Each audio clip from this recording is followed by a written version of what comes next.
Bismillahirrahmanirrahim. Assalamu alaikum to all my dear students. Welcome to Commerce World by Sir Farrukhadeen. Second year की accounting series हमारी continue है lecture series में और इसको मैंने दोबारा से जो है इंशाल्लाह आप लोगों के लिए जो है वो स्टार्ट किया है। बीच में अपनी क्लासेस में काफ़ी बिजी हूँ, हालांकि अभी भी काफ़ी लोड है क्लासेस का। और आपको बताइए कि एग्ज़ाम्स जिस तरीके से बिल्कुल आप समझ लें 1 महीने से भी कम टाइम रह गया है। आज 19 मई है और 15 जून से जो है हमारे एग्ज़ाम्स हैं। तो अल्टीमेटली आपका जो सिलेबस है वो भी काफ़ी बाकी है इंशाल्लाह। तो मेरी पूरी पूरी कोशिश होगी कि जितनी जल्दी मैं आपको मैक्सिमम जितने टॉपिक्स में करवा सकूं वो मैं आपको जो है वो करवा दूं। तो एडमिशन का चैप्टर हमने जहां पर रोका था, दैट इज लेसन नंबर 2, उसको जो है वो आज हम जो है वो फिर से कंटिन्यू करेंगे। और आज मैं आपको इसमें लेसन नंबर 3 में आपको जो है वो goodwill method less than investment के केस में किस तरह से सॉल्व होता है वो आज की क्लास में मैं आपको इसमें जो है वो समझाऊंगा। तो बहुत ध्यान से और बहुत समझ के जो आज की क्लास चलनी है, क्योंकि ये इसमें अच्छी बात ये होगी कि अगर आपने लेसन 1 और लेसन 2 में अगर आप कुछ भूल गए, सफिशिएंट कैश मेथड या गुडविल टू ओल्ड पार्टनर जो कि मोर देन इन्वेस्टमेंट के केस में होता है, तो वो भी हम आज की क्लास में जो है वो रिवाइज कर लेंगे। तो आपका गुडविल मेथड जो है वो फिर आज का जो है वो कंप्लीट हो जाएगा। Then we will go to a bonus method and joint method. So शुरू करते हैं जनाब आज की क्लास। आज की क्लास में हम लोगों ने 2-3 काम करने हैं, तो थोड़ी सी जल्दी जल्दी चलेंगे क्योंकि 15 मिनट का एक लेक्चर होता है और मेरी कोशिश यही होती है कि 15 मिनट के अंदर अंदर तमाम चीज़ों को वाइंड अप करूँ। तो ये एक पास पेपर का ही एक सवाल है आपका, एग्जैक्ट ईयर मुझे याद नहीं है लेकिन ये है आपके 5 ईयर में ही। Nida and Hamna are partners having capital of 80 and 40,000 respectively, sharing profit and loss in the ratio of 3:2. They agree to admit Irma as a partner. तो इन्होंने इरमा को जो है वो एज ए पार्टनर लिया है। कह रहे हैं आपसे give journal entries to record admission of Irma. Irma को आपने एडमिट करना है in each of the following cases separately, और उसके साथ साथ आपने नेसेसरी कंप्यूटेशन भी शो करनी है। अच्छा जी, याद रखिएगा अगर कंप्यूटेशन का वर्ड ना भी लिखा हो तब भी एंट्रीज विदाउट कंप्यूटेशन जो है वो एक्सेप्टेबल नहीं है। तो आपको जो है वो एंट्रीज के साथ साथ आपने जो है वो पहले उसकी वर्किंग शो करनी होगी एंड देन उसके बाद उसकी एंट्रीज जो है वो आपने शो करनी है। केस नंबर 1 में कह रहे हैं इरमा इन्वेस्टेड 60,000 कैश फॉर 1/3 इंटरेस्ट। ठीक है जी, तो 1/3 इंटरेस्ट के लिए इरमा ने जो है वो 60,000 कैश इन्वेस्ट किया है। मेथड कुछ नहीं बताया, गुडविल है, बोनस है, सफिशिएंट कैश है, नो वन। तो पहला काम तो हमें ये बात आइडेंटिफाई करना है कि ये मेथड कौन सा है। तो मेथड को यूज करने के लिए सिंपल एक बड़ा आसान सा टेक्निक कि हम पहले ओल्ड पार्टनर से कैपिटल को प्लस करते हैं। ओल्ड पार्टनर का कैपिटल अगर आप देखें प्लस करके तो ये हो जाएगा 80 + 40 दैट इज 120। और 120 का जो कैपिटल है इसमें जो आपने इरमा को शेयर दिया है वो आपने दिया है 1/3। अगर इरमा के पास 1/3 है तो फिर ओल्ड पार्टनर्स के पास 2/3 होगा, यानी 2 हिस्से होंगे। तो इसका मतलब ये हुआ कि 120 अगर आप 2 हिस्से कर दें, इसको डिवाइड बाई 2 कर दें, तो ये आंसर आपके पास आएगा 60,000। और इरमा ने भी जो इन्वेस्टमेंट की है वो उसने 60,000 की ही की है। इसका मतलब ओल्ड पार्टनर्स के पास जो शेयर है वो भी 60,000 का है और इसके पास जो शेयर है वो भी 60,000 का है। तो इसका मतलब ये हुआ कि ये इक्वल इन्वेस्टमेंट या सफिशिएंट कैश मेथड हो गया। तो इसको डेफिनेटली अब आपने सफिशिएंट कैश मेथड की फॉर्म में सॉल्व करना है। कैसे सॉल्व करते हैं तो जल्दी चलते हैं। तो पहला काम आपने वही किया, शेयर ऑफर टू इरमा लिख लिया, दैट इज 1/3। फिर उसके बाद आपने ओल्ड पार्टनर्स का शेयर ले लिया। जब इरमा के पास 1/3 का शेयर है तो इरमा के पास जो है दो ओल्ड पार्टनर्स के पास 2/3 होगा, दैट इज 120। रेसिप्रोकल से मल्टीप्लाई करके आपने टोटल कैपिटल फाइंड आउट कर लिया। 2/3 का रेसिप्रोकल हो जाएगा 3/2, और 3/2 को जब आपने 120 से मल्टीप्लाई किया तो दैट विल बिकम 180,000। इसका मतलब ये हुआ कि न्यू पार्टनर की इन्वेस्टमेंट को मिला के इरमा का कैपिटल 180 हो जाना चाहिए, total capital of the firm. तो 180 में से ओल्ड पार्टनर्स पहले ही अपने पास 120 रखते हैं, तो इरमा की जो इन्वेस्टमेंट आएगी वो आ जाएगी 60,000 फॉर 1/3 शेयर। और क्वेश्चन में भी अगर हम देखें यहाँ पे, तो जो हमने क्वेश्चन में हमने इसको देखा था तो उसमें भी हमने यही बात मेंशन की थी कि इरमा की जो इन्वेस्टमेंट है वो 1/3 है।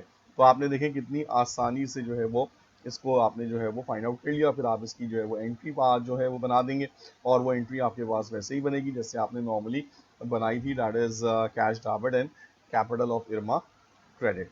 तो that will be the revision of the previous topic. अब हम चलते हैं जनाब आज के टॉपिक की तरफ।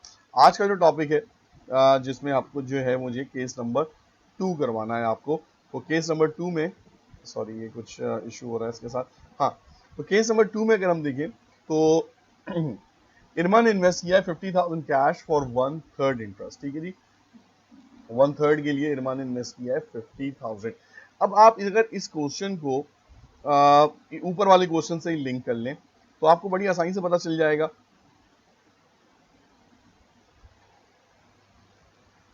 कि ऊपर अगर हमने देखें तो 1/3 के लिए हमने 60,000 रुपीज लिया था, यानी इक्वल इन्वेस्टमेंट के लिए हमने 60,000 लिया था, और अब हम 1/3 के लिए 50,000 ले रहे हैं। इसका मतलब इरमा ने पहले एक 1/3 शेयर के लिए 60,000 इन्वेस्ट किया था, तो वो इक्वल इन्वेस्टमेंट हो गई थी। अब उसी 1/3 के लिए वो जो है वो 50,000 इन्वेस्ट कर रही है, तो अल्टीमेटली ओल्ड पार्टनर्स के पास जो शेयर है वो 60,000 का है, और इरमा ने वही शेयर जो है वो 50,000 की इन्वेस्टमेंट में हासिल कर लिया। इट मीन्स दैट कि इरमा को हर शेयर के ऊपर, यानी एक शेयर के ऊपर 10,000 का बेनिफिट मिला। यानी जो शेयर ओल्ड पार्टनर्स के पास 60,000 का था, वो इरमा ने सिर्फ और सिर्फ 50,000 की इन्वेस्टमेंट करके हासिल कर लिया। इसका मतलब ये हुआ कि इरमा को यहाँ पे 10,000 की गुडविल मिलेगी, एक इनटेंजिबल एसेट, यानी without investing a physical asset. Physical asset जिसने इन्वेस्ट किया है वो इसने 50,000 किया in the form of cash, लेकिन जो बिजनेस में इसको शेयर मिल रहा है वो इसको मिल रहा है 60,000। इट मीन्स दैट कि यहाँ पर इसको एक इनटेंजिबल एसेट के थ्रू इन्वेस्टमेंट करवाकर इसको 10,000 का बेनिफिट देकर हम जो है वो कैपिटल को 60,000 पे रिकॉर्ड करेंगे। तो 50,000 में 10,000 रुपीज की जो है 50,000 कैश में 10,000 की गुडविल में इन्वेस्ट हो जाएगी, और फिर उसके बाद जो है वो अल्टीमेटली ये जो है वो 60,000 कैपिटल आ जाएगा। अब ये कैसे होगा, आइए आपको इसको एक क्वेश्चन के थ्रू समझाते हैं, एग्जाम सोल्यूशन के थ्रू। देखिए अब आपने यहाँ पे क्या करना है कि अब आपने यहाँ पे अंदाजा लगाना है सबसे पहले कि गुडविल जाएगी किसको। तो गुडविल डेफिनेटली आपको बता दिया गुडविल जाएगी इरमा को, यानी न्यू पार्टनर को। तो जब कभी भी गुडविल न्यू पार्टनर को जाती है तो हम जो रेफरेंस कैपिटल लेते हैं वो ओल्ड पार्टनर का लेते हैं, क्योंकि हमने अब इरमा के कैपिटल को ओल्ड पार्टनर्स के शेयर के मुताबिक ढालना है, तो हमने जो रेफरेंस कैपिटल लेना है वो ओल्ड पार्टनर्स का लेना है। रेफरेंस कैपिटल से मेरी मुराद क्या है कि अगर आप लेट्स सपोज यहाँ पर देखें तो आपके पास जो 1/3 इंटरेस्ट है, तो 1/3 इंटरेस्ट अगर इरमा का है तो ओल्ड पार्टनर्स के पास 2/3 इंटरेस्ट होगा। 2/3 इंटरेस्ट के लिए उनकी जो अमाउंट है वो है 120। तो हमने सिंपल क्या किया कि हमने लिया share offer to Irma, that is case number 2। Investment of old partner हमने ली, इन्वेस्टमेंट ऑफ ओल्ड पार्टनर थी 2/3 के लिए इरमा की इन्वेस्टमेंट थी 120, और 120 का फिर हमने टोटल कैपिटल फाइंड आउट कर लिया, 120 मल्टीप्लाई बाय रेसिप्रोकल से मल्टीप्लाई किया, दैट इज 3/2। तो इसका मतलब ये हुआ कि इरमा की इन्वेस्टमेंट को मिलाकर कंपनी का टोटल कैपिटल 180 हो जाना चाहिए। उसमें से हम ये चेक करेंगे कि अब हमारा पास फिजिकल कैपिटल अवेलेबल कितना है। ओल्ड पार्टनर अपनी इन्वेस्टमेंट रखते हैं 1,20,000 की, और न्यू पार्टनर अपनी इन्वेस्टमेंट रखता है 50,000 की। इसका मतलब जो टोटल अगर हम सम करें तो वी हैव 1,70,000। तो 180 में से 170 अवेलेबल है at the form of physical assets, यानी कि डेफिनेटली कैश की फॉर्म में या किसी और एसेट की फॉर्म में भी हो सकते हैं। इसका मतलब जो डेफिशिएंसी रह जाती है, जो कमी रह जाती है, वो 10,000 की रह जाती है, that is classified as an intangible fix asset, और वो गुडविल के नाम से जो है वो इरमा को जो है वो दी जाएगी। इसका मतलब इरमा की जो कैपिटल है वो 60,000 में लाने के लिए 50,000 का उसका टेंजिबल एसेट होगा, दैट इज कैश, और 10,000 का उसका इनटेंजिबल एसेट होगा, दैट इज गुडविल। सो अगर आप यहाँ पे एंट्री बनाएंगे तो कैश डेबिट हो जाएगा 50,000 का, गुडविल डेबिट हो जाएगी आपकी 10,000 से, और कैपिटल ऑफ इरमा जो आपका क्रेडिट हो जाएगी, दैट इज 60,000। तो इस तरीके से देखें क्या हुआ कि इरमा ने सिर्फ और सिर्फ कम इन्वेस्टमेंट करके 50,000 की इन्वेस्टमेंट करके बिजनेस में जो शेयर ले लिया वो 60,000 का ले लिया, यानी कैपिटल जो उसका हो गया वो 60,000 का हो गया, क्योंकि बीच में इसको 10,000 की जो है वो गुडविल मिल गई थी। तो ये कहलाता है less than investment. Less than investment किस वजह से कहते हैं, क्योंकि इरमा ने ओल्ड पार्टनर्स के मुकाबले में जो है वो कम इन्वेस्टमेंट की थी। तो लेस देन इन्वेस्टमेंट के केस के अंदर goodwill always goes to the new partner. More than investment के केस के अंदर गुडविल जो है वो ओल्ड पार्टनर्स को जाती है। कैसे जाती है, आइए आपको एग्जाम्पल से फिर समझाता हूँ। अगर हम क्वेश्चन की तरफ वापस चलते हैं, क्वेश्चन में अगर हम वापस जाएं तो हमें यहाँ पर एक बात नजर आएगी केस नंबर 3 में। इरमा इन्वेस्ट 50,000 फॉर 1/4 इंटरेस्ट। अब 50,000 इन्वेस्ट कर रही है 1/4 इंटरेस्ट के लिए। इस क्लास अगर इस केस को इससे रिप्रेजेंट करें तो 50,000 1/3 के लिए था, तीसरे हिस्से के लिए था, लेकिन अब हिस्सा और छोटा हो गया, चौथा हिस्सा। तो चौथे हिस्से के लिए इसकी इन्वेस्टमेंट है 50,000। अब अगर हम उसको देखेंगे, अगर इसके पास 1/4 है तो ओल्ड पार्टनर्स के पास कितने हिस्से होंगे, ऑब्वियसली ओल्ड पार्टनर्स के पास 3 हिस्से होंगे। तीसरे हिस्से 3 हिस्से के लिए इनकी इन्वेस्टमेंट है 120, यानी एक शेयर हो जाएगा 40,000 का। तो जो एक शेयर ओल्ड पार्टनर्स के पास 40,000 का है वो इरमा ने 50,000 में लिया। इसका मतलब ये हुआ कि 40,000 वाले हिस्से के लिए इरमा ने खुशी खुशी 50,000 रुपए क्या किए, पे किए। तो ओल्ड पार्टनर्स के हिस्सों को 40 से बढ़ाकर 50 पे लाया जाएगा, तो डेफिनेटली उसके लिए उनको एक इनटेंजिबल एसेट का बेनिफिट देंगे। तो अगर आपसे मैं कहूँ कि इन दोनों शेयर्स के दरमियान डिफरेंस कितना है, तो आप कहेंगे 10,000। ओल्ड पार्टनर्स के पास एक शेयर 40,000 का है जो उन्होंने 50,000 में इरमा को दिया, तो डेफिनेटली द डिफरेंस इज 10,000। अब मैं आपसे दूसरा सवाल पूछूं कि ओल्ड पार्टनर्स के पास शेयर कितने हैं, तो आप कहेंगे जनाब 3 शेयर हैं, क्योंकि इसको हमने चौथा शेयर दिया है इरमा को, तो उनके पास 3 शेयर हैं। हर शेयर के लिए 10,000 का डिफरेंस है, तो टोटल गुडविल जो कंपनी की बनेगी दैट इज 30,000। तो 30,000 की गुडविल आपने जो है वो क्या करनी है, डिस्ट्रीब्यूट करनी है, और उनके दरमियान जो रेशियो है वो है 3:2। तो 3:2 के अंदर ये जो है वो गुडविल जो है वो डिस्ट्रीब्यूट हो जाएगी।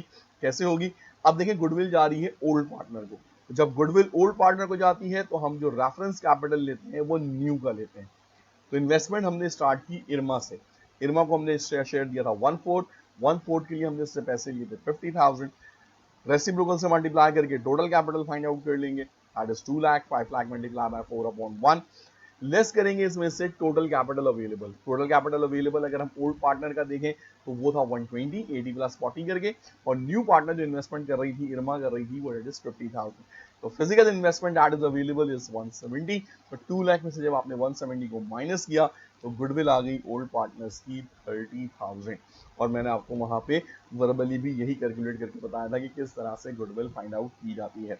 ये गुडविल आपने दोनों पार्टनर में डिस्ट्रीब्यूट कर दी, 3:2 का रेशियो था, तो गुडविल टू निदा हो गई आपके पास 18,000 और हमना की हो गई 12,000। एंट्री आप बनाएंगे इसके अंदर दो।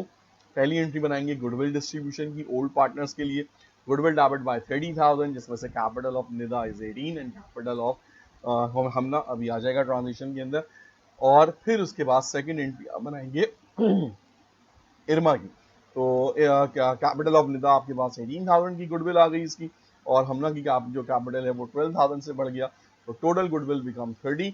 और फिर इसी तरीके से इरमा की जो इन्वेस्टमेंट आ गई वो आपके पास 50,000 की आ गई। तो this is basically the one of the important cases, that is how to record goodwill in the more than and less than investment.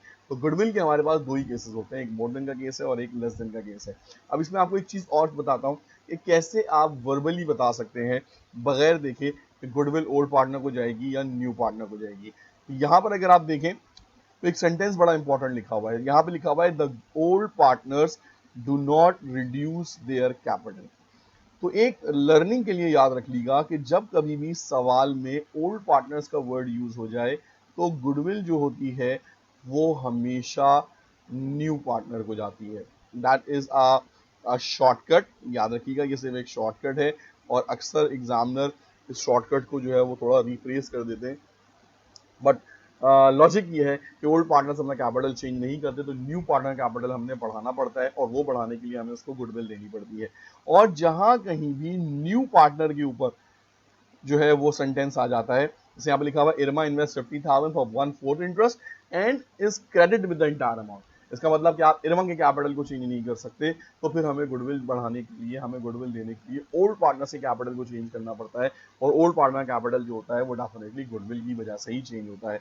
तो जब कभी भी सवाल में ये वाला सेंटेंस आ जाएगा तो आप डेफिनेटली ये बात वर्बली समझ जाएंगे कि गुडविल जो जा रही होगी वो ओल्ड पार्टनर्स को जा रही होगी। दूसरी बात जो जहन में रखनी है वो बड़ी इंपॉर्टेंट है कि अगर गुडविल न्यू पार्टनर को जाएगी तो सोल्यूशन की स्टार्टिंग जो होगी वो ओल्ड पार्टनर से होगी, यानी रेफरेंस कैपिटल लेंगे वो ओल्ड पार्टनर का लेंगे। और इसी तरह से जब गुडविल ओल्ड पार्टनर को जा रही होगी तो सोल्यूशन की जो स्टार्टिंग होगी वो न्यू पार्टनर से होगी, यानी अपोजिट साइड से जो है वो आपने स्टार्ट करना है। तो ये हमारे पास जो है वो गुडविल मैथड था। गुडविल मैथड के मैंने आपको दो केसेस करवाए, इसकी जो है वो आपको प्रैक्टिस करनी है, एक दो आपको प्रैक्टिस क्वेश्चन दे रहा हूँ आपको, ताकि आपको याद हो जाए कि कैसे आपने जो है वो रिकॉर्ड करना है। तो ये हमारे पास एक क्वेश्चन है, ये भी आपके पास पेपर का ही सवाल है, इसमें आपने देखना है, जैसे फर्स्ट वन देखिए सफिशिएंट कैश है, सेकंड वन में his capital must be recorded, अब ये आपके ऊपर आप कैसे सेलेक्ट करते हैं, और फिर उसके बाद ओल्ड पार्टनर्स वाला सवाल है, तो ओल्ड पार्टनर जैसे ही पता चला तो आपने समझ जाएंगे कि गुडविल किसको जानी है। तो that will be the end of the lesson number 3।